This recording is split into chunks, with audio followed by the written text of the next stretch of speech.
welcome back to you at the end of the day. I'm Morgan. And it's the one and only Kiera Simone. Let's go ahead and get into it. So, today's episode, we are going to be talking about the double consciousness of the Black community and how that leads us to separation later on in life when we should be uniting together to fight different problems within our community. And yeah, we're just going to discuss that today. So basically, what we're saying, what the whole double consciousness is basically like, we need to fight issues instead of fighting each other. We need to fight issues that are against us, if that makes sense. Mm-hmm. So instead of like, it's a big divide within the Black community, and the divide comes from like, so you have social standards. That's a big one. How we grow up is a big thing. Location of where you grew up too. Location of where you grew up. How your family does. It's a lot of factors that play into why the Black community is divided, and I feel like those issues need to be addressed as a whole. Because until those issues are addressed, then I feel like we won't be united. Mm-hmm. So, what are some real common ones that we've always seen growing up? You can start by just the color. Mm-hmm. You can start by color. Colorism, yeah. Colorism is a big one in the Black community, because I feel like with certain skin colors comes with certain stigmas and stereotypes, and first of all, it's unfair, and I've realized a lot of those stigmas are taught. They really are. If you think about it. Because sometimes, some people are like, oh, dang, she dark. You gotta stay inside. Don't go outside. And if she's, the whole light skin is the right skin type of stigma. And then, hypersexualizing light skin. Hypersexualizing light skins. So that's one big divide, because that's especially within women.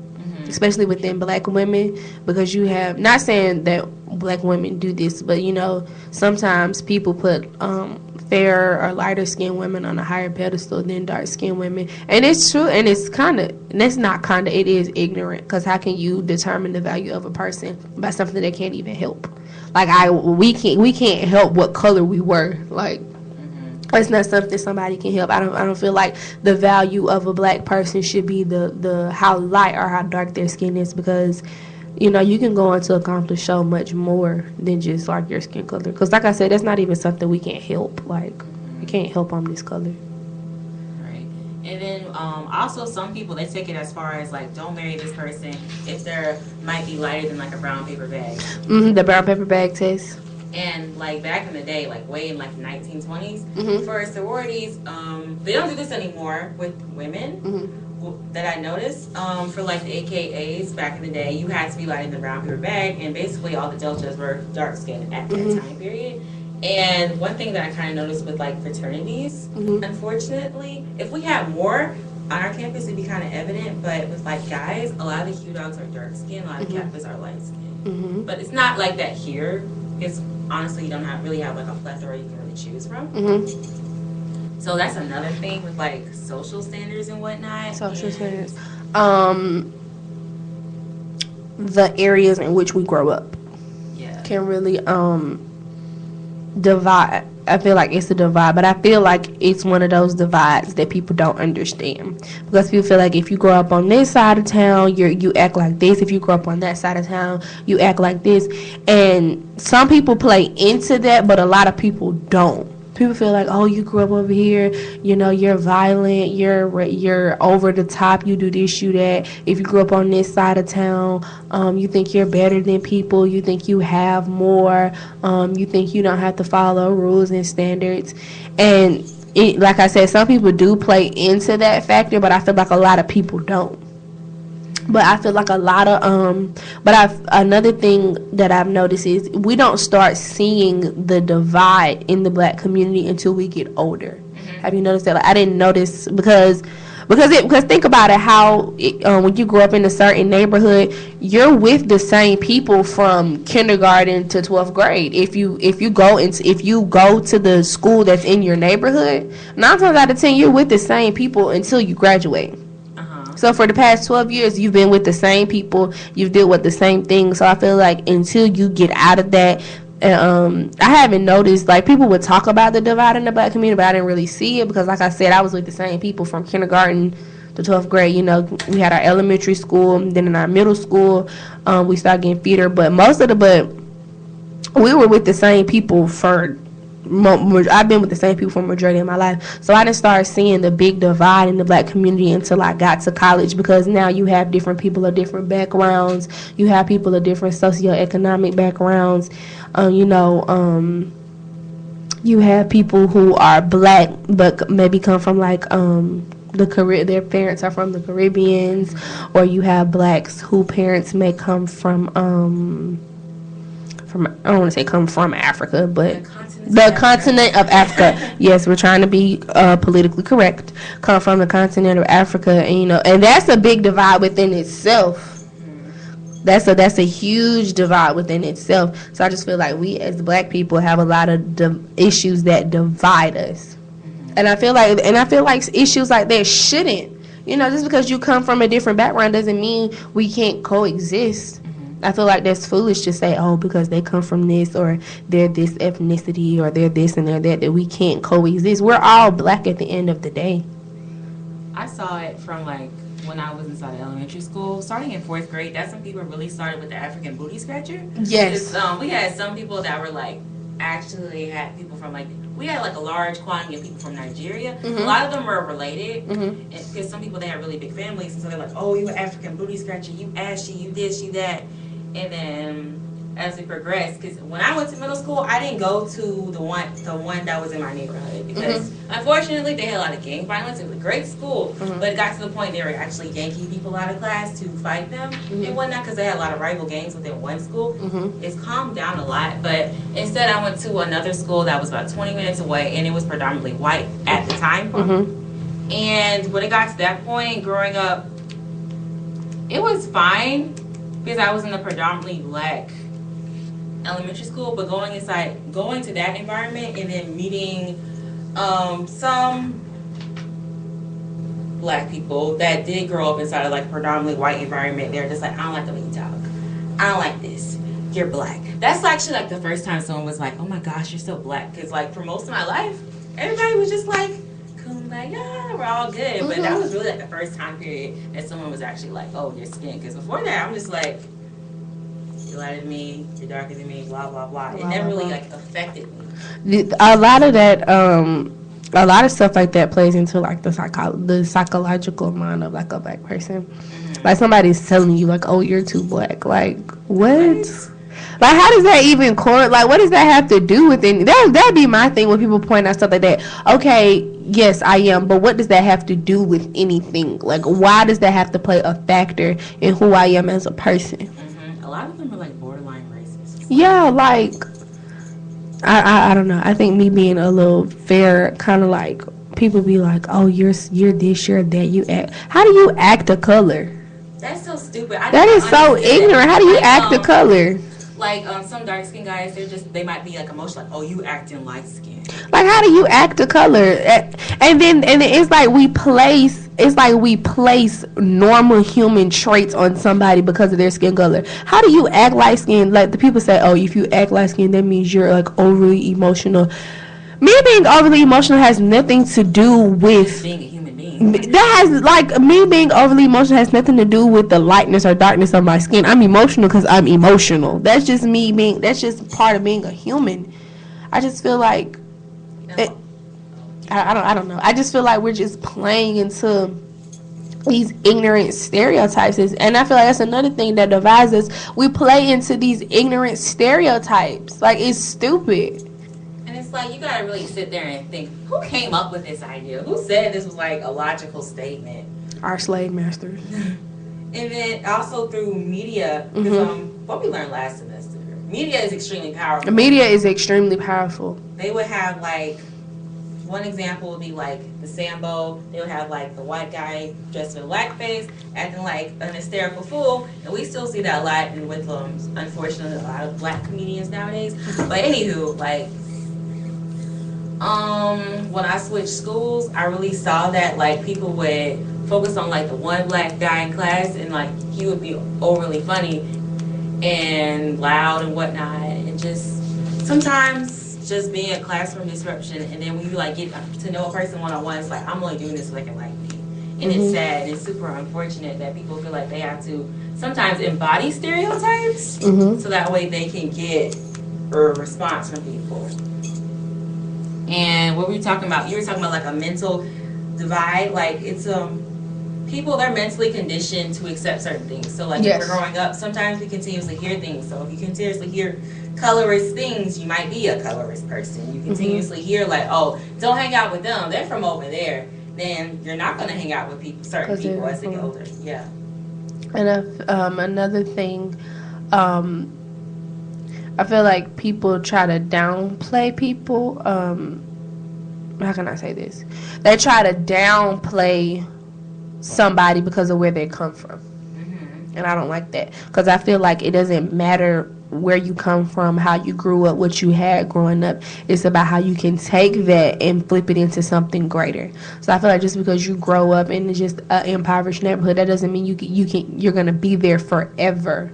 Like, if you see a way out, if you see a way out, then there is a way out. And I feel like people shouldn't downplay somebody because of where they come from. Like, that's another thing that really kind of pisses me off. Oh, because they're this and those are the kids that are from over there. It's always the kids that are from over there. You know, that's them kids from over there and this, that, and the third. So that means that they act like this and they act like that. Just because somebody's financial stance does not have anything to do with them as a person. And another thing, stop blaming kids for something that they're like. A kid cannot help that their parent doesn't have a certain amount of money. Like, you can't blame a child for that. Oh, they come from this part of town, so they act like this. Like, what does that have to do with anything? They can't help that their parents aren't financially stable. They can't help that. But you're playing into this stereotype only hurts them. I just feel like it doesn't matter where somebody comes from. That doesn't measure how smart they are as a person or how good they are as a person because of where they come from. Everything is dependent on you.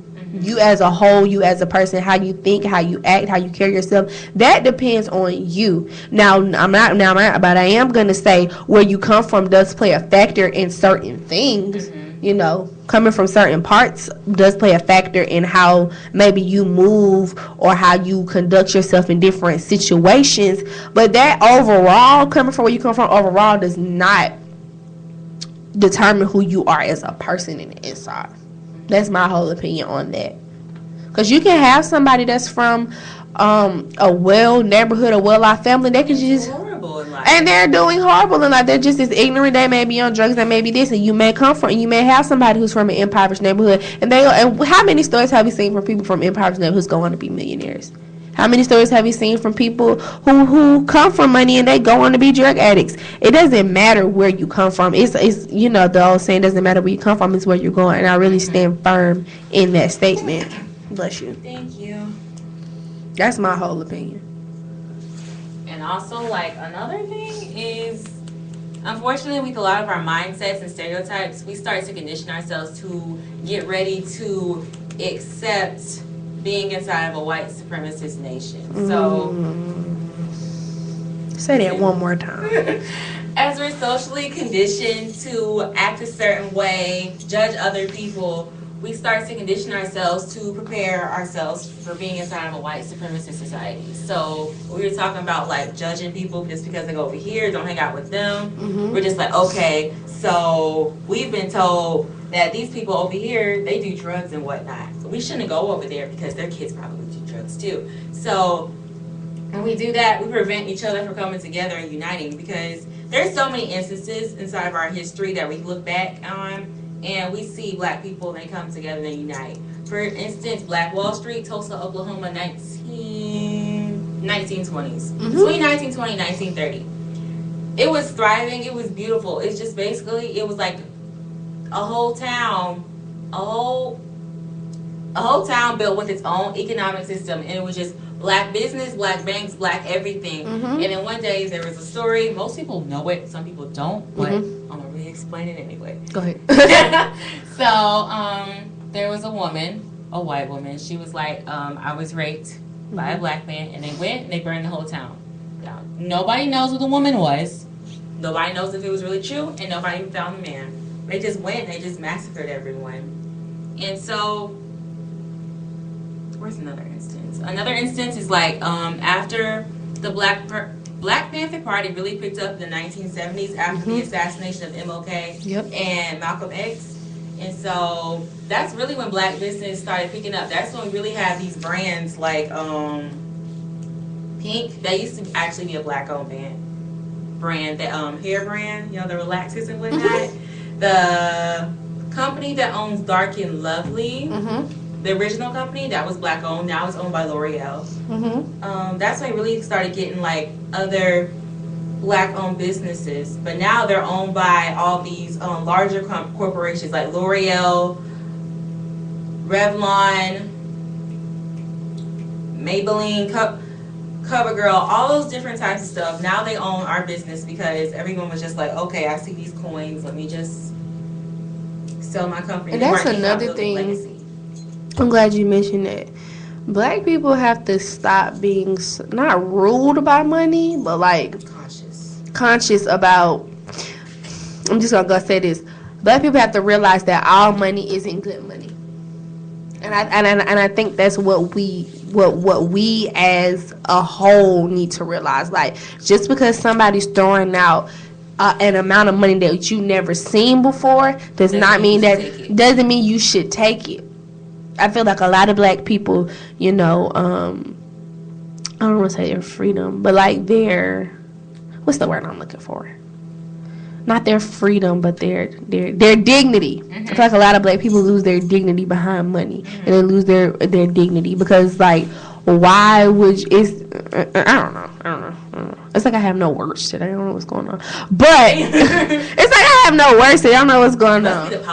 I ain't ate in like 3 hours. That's probably what it is. I need to eat. My brain is fried. But yes, I feel like black people shouldn't be so quick to hop up just because of so quick to hop up for large amounts of money. And I feel like that's what we do. Like, oh, they trying to give us, you know, this amount. They're trying to give us $2,500,000, so we should just go ahead and take it and do it. And that's why I feel like a lot of black artists, is the flip end of this. That's why I feel like a lot of black artists fail. Because they see like, oh, they're trying to give me an advance amount. And I feel like a lot of black people aren't financially literate either. I feel like a lot of us are not. I feel like a lot, but I do see this a positive. I do see a lot of black people becoming literate within finances and understanding how to buy stocks and bonds and understand how credit works and not waiting until they get 40 years old and then they're in debt to realize, okay, no, this is not how this goes. But I do see a shift in that.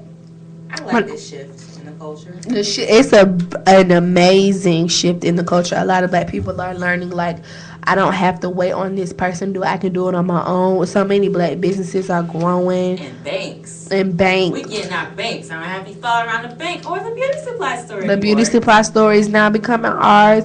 A lot of black people are realizing the power and the potential that they hold. That's what we're starting to realize, the potential and the power that we hold. And once black people realize what they can do and what they can achieve, it's a beautiful sight. But back to my main point is we can't be so quick to jump up at money. We can't say, oh, they giving us this amount of money, so we should go ahead and take it. And they go and they flip your company and they basically tarnish your name. Pretty much. And your product. You tarnish your name, your product, and so much happens behind the scenes that we don't even know that you don't even own this company no more, so that stuff is still attached to you. Like Shea Moisture? Shea Moisture? Yeah, so they were, the company Mitt Romney owns, the senator, I think he's still a senator. He's still a senator. Yeah, so, like, he's also, like, a big stockbroker. So, like, he's a stock company, and they bought 49% of Shea Moisture. Really? And so a lot of people didn't realize it until after that one commercial came out, and they were basically like, this It was this biracial girl, and she's like, well, people used to throw paper balls in my hair, and I didn't like it. But she had like really wavy hair, so it was just like, your hair's not even curly, girl. And then they had like these two white girls. They had one, she was blonde, her hair was kind of limp. She was like, I want my volume in my hair. And this other girl, she was just like, I want to change the color of my hair. And it's just like, this is not what Shea Moisture was originally about. Because people were mad because they changed the product ingredients.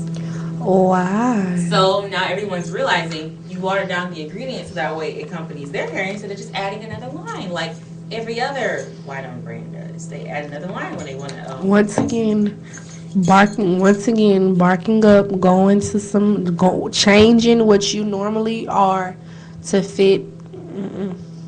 Ain't no way. Your legacy. Tarnishing. Ain't no way in the world I would have sold half of my company, half of my black-owned natural hair company to Mitt freaking Romney. And your stuff is already expensive as it is. It's already expensive as it is. $10 for shampoo, and you gonna sell it to Mitt Romney of all people? And this stuff was already good before. I think they started to change some of the stuff back, but you sold your company to not even as a black person. But isn't Mitt Romney a racist? Like, that's what I heard. But Isn't he a racist? I don't think he is, honestly. I think he's still a Republican.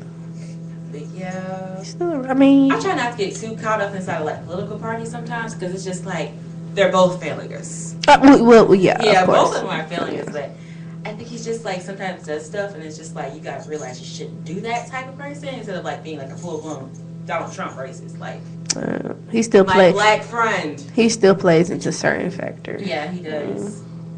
Like the border, like would you categorize like borderline racist or like borderline racist? That's a lot of people. Yeah, a lot of people. Tap on the lines. Teeter-totterance, like. There's a lot of people who teeter-totter on the lines of racism. Yeah, like some people are just like, you say white people and they're like, what do you mean? Like, they're afraid to say black people. Like some people, they'll be in Ireland. They're like, hello, my African American. I wish. What? What? What? What does that even mean? Like, huh? Like African American, you're not even in America. Speaking of Ireland, let's talk about. See, you wrote down watered down history. Watered down history. I think that is a big problem. Oh, girl. Part of what keeps people from uniting and actually having knowledge itself is super important when it comes down to unity. Because we were talking about what the other day, MLK. Everyone's always like, oh, he had a dream. What was his dream? And then I don't think people realize, like, when we talk about MLK, it's not that we don't want to hear his story, but how many times have we heard it? It's just like we've been hearing about him the right way. That's the first thing. I just feel like, and I don't know how many times this conversation gonna be brought up before something is changed, but how many times have we heard the same stories in schools? Like, schools don't even teach you more. I feel like past elementary school, first of all, past elementary school, schools don't even teach you black history, first of all. They don't, because past elementary school, you don't even get a black history program or nothing. Second of all, in elementary school, they only teach you about what Frederick Douglass. You're gonna get Martin Luther King, Frederick Douglass, Harriet Tubman, Sojourner Truth.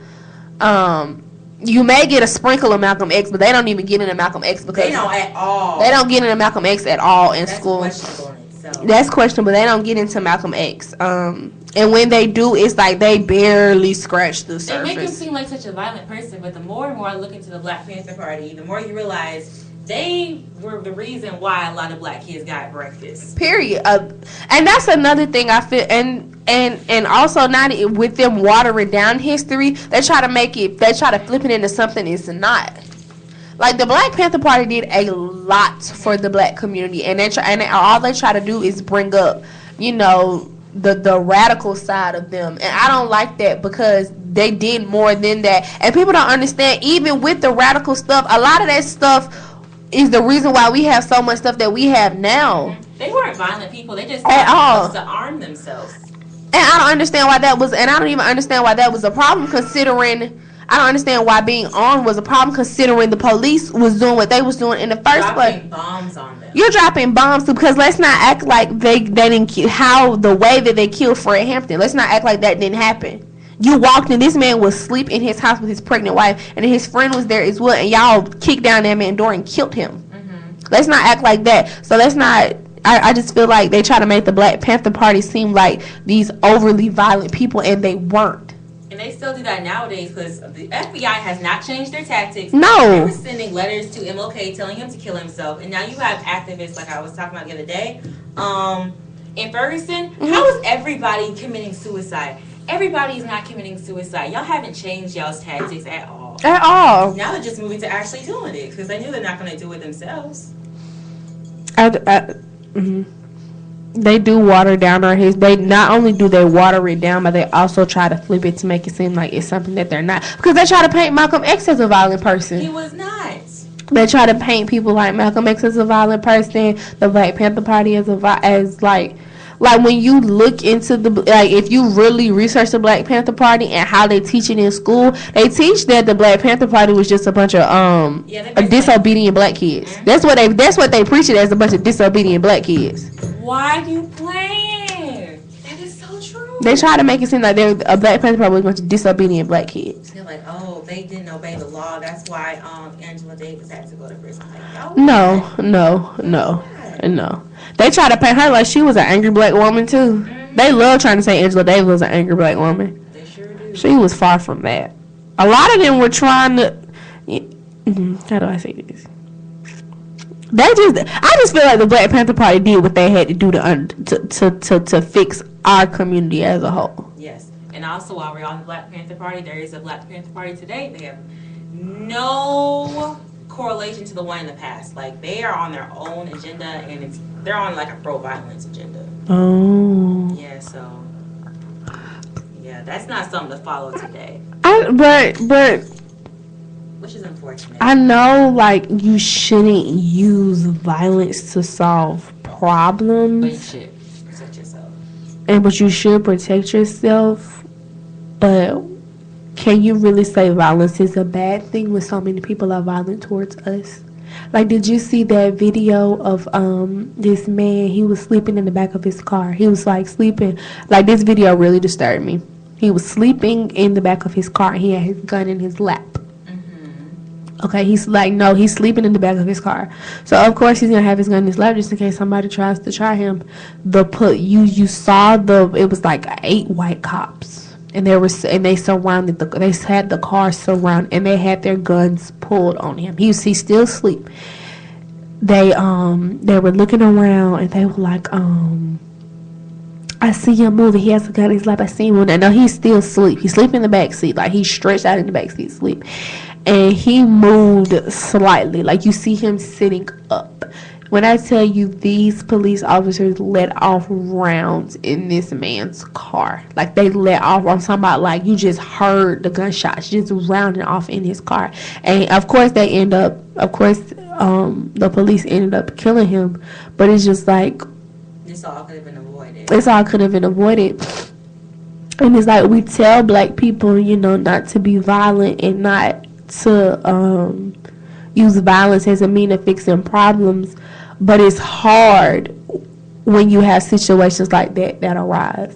And also, even though this happened 2 years ago, for some reason the headline just popped up on Facebook one day and everybody was shocked. They found it was a black woman, and she was a Muslim, and she was a judge in the U.S., and they found her body floating in the Hudson River. It happened 2 years ago, but everybody's just not catching wave to it. And then you have stuff like that arises, and it's just like, how do you expect us to be peaceful? I'm not saying violence fixes everything or nothing, but it's like, it's hard to be peaceful when they're killing our people. And I feel like another thing that black people have to realize is we have to stop being so angry towards each other. Black people are very angry towards each other, and we have to stop. We have to stop killing each other first. We have to stop killing each other first. We have to stop being so violent towards each other when situations come about. Because you have people, Nipsey Hussle, rest in peace. His death really has caused a shift in energy within the world.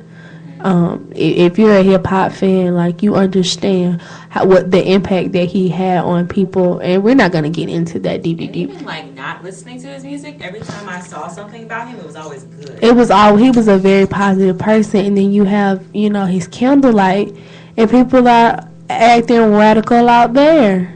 You know, people are killing each other out. You know, you see reports of people opening fire out there, and it's just like we have to learn to stop the extraness within each other. Black women have to stop putting each other down. Black men have to start building each other up as a person. We as black people have to stop teaching our kids acts of violence. You know, we as black people, and I want to say this before because I know I'm saying a lot, but I feel like black people have come very far within this new age. I feel like it is a shift in energy. You know, you do see a lot of black businesses coming up. You do see a lot of black people becoming literate in finances. You do see a lot of people realizing that I can own my own stuff. You know, you see black people, you know, tapping into their potential. And although we've come far, we still have a ways to go.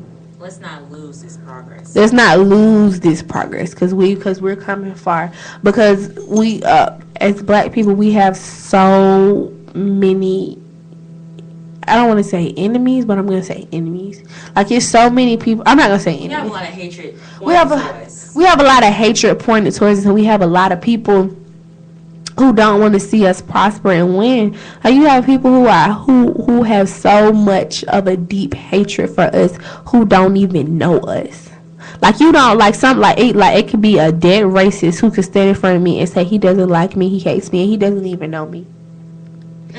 He like racist people. I don't understand racism as a whole because like you don't know me. It's ignorance. It's like ignorant. You want to feel valued, so you put yourself over somebody else, and you just start building yourself up. Like, okay, they do this, they do that. I'm better than this. Basically, someone with low self-esteem is more prone to be racist. Yes. They're more prone to be colorist. They're more prone to be just a rude person in general. Of course. So, how can we unify ourselves? Right, I know we talked about how we're ununified, but what's something that can unify us as a whole?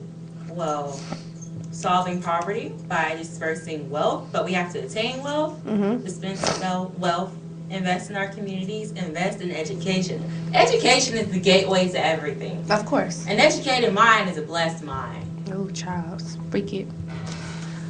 We just have to make sure we build up our children so that when they build up their children, so our future is bright and stronger. We have to start making sure we're already in the entertainment business. We have platforms. We need to start taking politics, and we have to make sure we get the right people into politics. We have to make sure we get the right people rewriting laws, making stuff that's been deemed constitutional, unconstitutional. We have to make sure that we make a future so that our great-grandchildren will look back on us and be like, wow, they're amazing. They did all this because they wanted me to have a better life.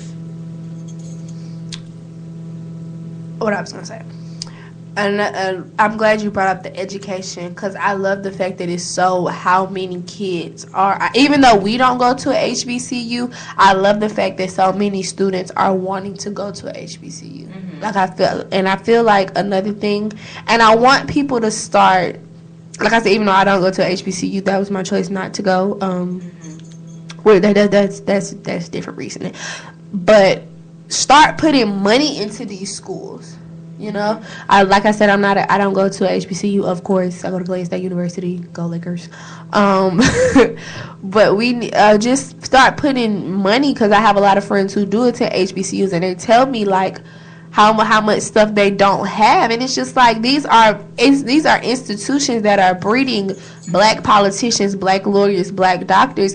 These schools need proper funding, especially the smaller ones, because everybody gives their money to Howard, Spelman, and sometimes Morehouse. We need Albany. They're no longer in HBCU. They had to consolidate. Fort Valley, they need money. Tennessee State?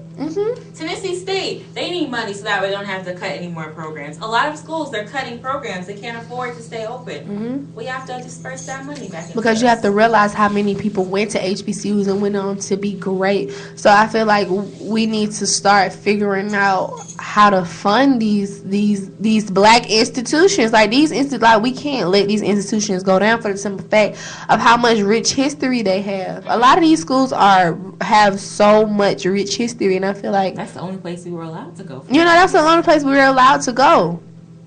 And we need to fix our HBCUs. And not only do we need to fund our HBCUs, but we need to also uplift the kids who decided not to go and decide to take a not saying route. A different route. A good route, but different. A good route, but different route. You know, we're all, at the end of the day, we're all getting our education. But we need to start helping black people with that go to college. Start funding these HBCUs, and kids who decide, you know, I don't want to go to HBCU, I want to go here. You know, we have to start helping our black kids that are at schools like Georgia Tech. Help our black kids that are at schools like Harvard. You have to help our black students that are at schools like UCLA. Because just as much as we need HBCUs, we need kids to infiltrate. We need black kids to infiltrate schools like that.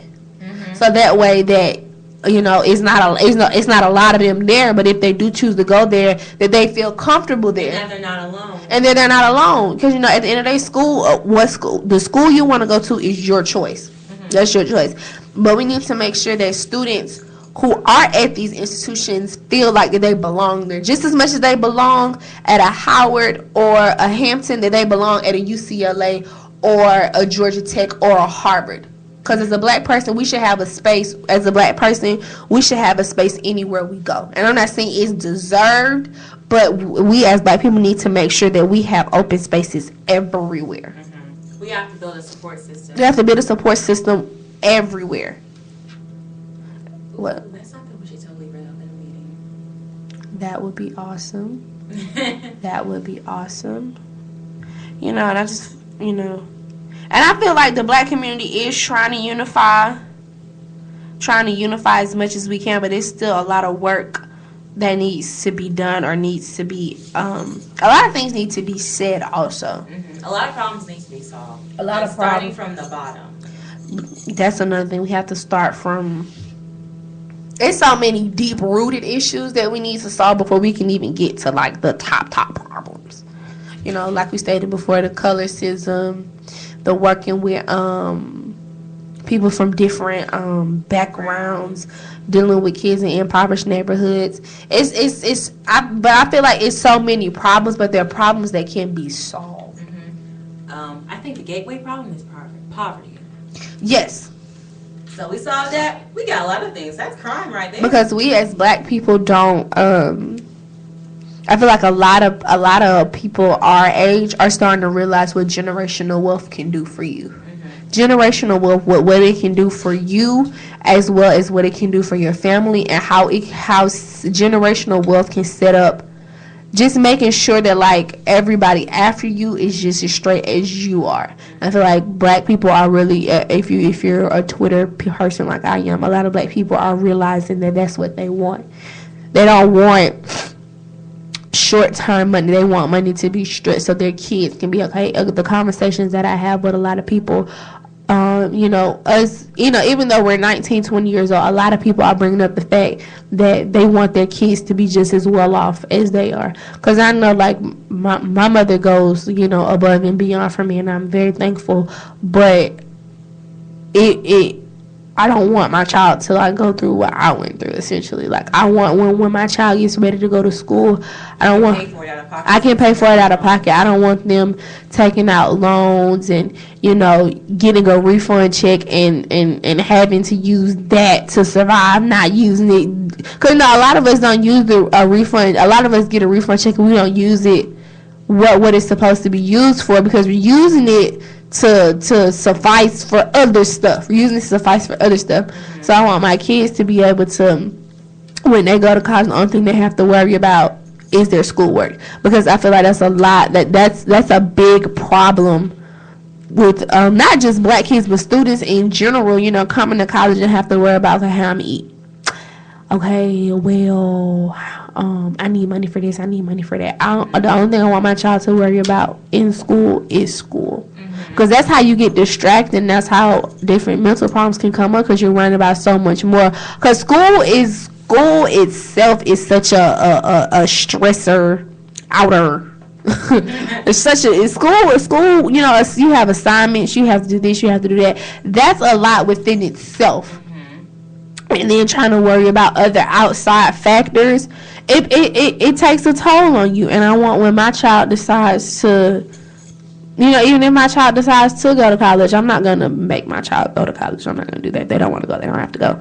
They going to do something. They going to do something, but but you know, if by the time their senior year comes and they have something set up to the point where they feel like that's good enough and they don't have to go, they don't have to go.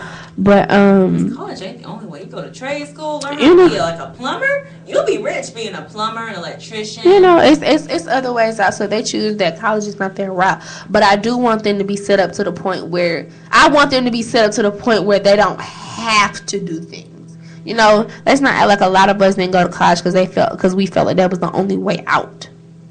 You know, a lot of us went to college because we felt like, well, if I don't go to college, I don't got nothing else to do. So they just went. So we just went. So I want my kids to have that choice in life, and I feel like that's what a lot of this generation wants. That when we get ready to have our child, we want our children have choice. Our children don't have to do this. You know, our children, because a lot of us work. I don't work right now, but a lot of us, you know, we work crazy hours. Mm-hmm. You know, you go to school. And then you don't have time to do your homework. You go to school all day. Go to work all night. And a lot of us really don't have that reign to move how we want. I just want, a lot of us I've been in conversations, and a lot of people just want their child to have choices, you know. People don't understand people don't understand how much having reign to have certain choices will have an effect on your life. If some of us had the choice that we were okay to the point we didn't have to work, we wouldn't. A lot of people who work in college have to work, you know. But it would also be nice to actually have jobs you enjoy. That's another thing, you know. There's some jobs, it's just like, I wouldn't want nobody to do this, because every time I see someone and there is a custodian, I always say hi to them, because it's just like, you don't got to be here. You ain't got to be cleaning after these nasty grown people, but you do. Mm-hmm. And I'm thankful for it. Go ahead. Oh, go ahead. I don't know my thoughts. Go ahead. I lost my thought. I'm sorry. Me too. Our trains of thoughts just collided today. It's the pollen. The week has been something. It's been something else this week. Honestly, it's the water. What we gonna blame it on? Sleep, water, food. The weather, first of all. The weather has been trash. It's supposed to be spring, but it's just so cold right now. It's cold outside. First of all, when you walk out the door, it's hot, but then when you get where you're going, it's cold. I don't know. It's a lot. It's just too much. And then you don't know how to dress. And then, middle of the day, you're just going to be hot, sweaty. It's ridiculous. We need black meteorologists. Black meteorologist. And that's another thing. We as black people have to stop stereotyping jobs. That's for white people. A black child can do whatever they want to do. You know? This is definitely going to pick up on the mic, but I'm going to fix it. But yes, encourage black kids to do things that they wouldn't, that's stuff that they wouldn't normally do. Stuff that they like. You know? If they like playing card games, let them play card games. Just like swimming. Please let your child swim. Too many people out here drowning in the summer. I can't swim. I wish I knew how to swim. I want to learn how to swim so bad, but I'm scared. I forgot. I forgot how to swim. I learned. We all just need swimming lessons. We all need swimming lessons. The world is 70% water, and me being a person who can't swim, that really scares me. Yeah, we need to become mermaids over the summer. I don't know about all that, but yes, encourage black people, encourage young black children to first of all, encourage them to dream. Encourage them to dream. Because if you can dream it, because obviously if you can think it, you can do it because you thought of it. So let's encourage our black kids to reach for different stuff. You know, all our black boys don't have to play football. They should not play football because we want them to be alive. Oh, first of all, you know, all black boys don't have to play football. They don't have to play basketball. It's other sports. They can play lacrosse. They can play tennis. Oh, yes. They can play soccer. They can play baseball. They need to play baseball because baseball players... You can play for 30 years. First of all, you can play for 30 years, or you can play for 5 years and be set for 30 years. Mm-hmm. That's another thing. So, encourage more black girls to do ballet. Yes. Encourage more black girls to take up tap. Do gymnastics. Do gymnastics. Encourage them to do art and get into art. We need, just as much as we need more black lawyers, we need more black artists and gymnasts and all of this. We have enough basketball players. Let's, if whatever they can think of, they can definitely achieve it. And I feel like we just need to put a battery in these kids' backs. That's all I'm saying. So, Morgan. Yes. Are you ready to wrap? I'm ready to wrap it up. I like how you were ending it, so I was just like, let me let her wrap. You want to wrap it today? I'll wrap it today. You have just been tuned into At the End of the Day, hosted by me, the one and only Kiara Simone, and Morgan Gould. And we will see you next Wednesday on another episode of At the End of the Day.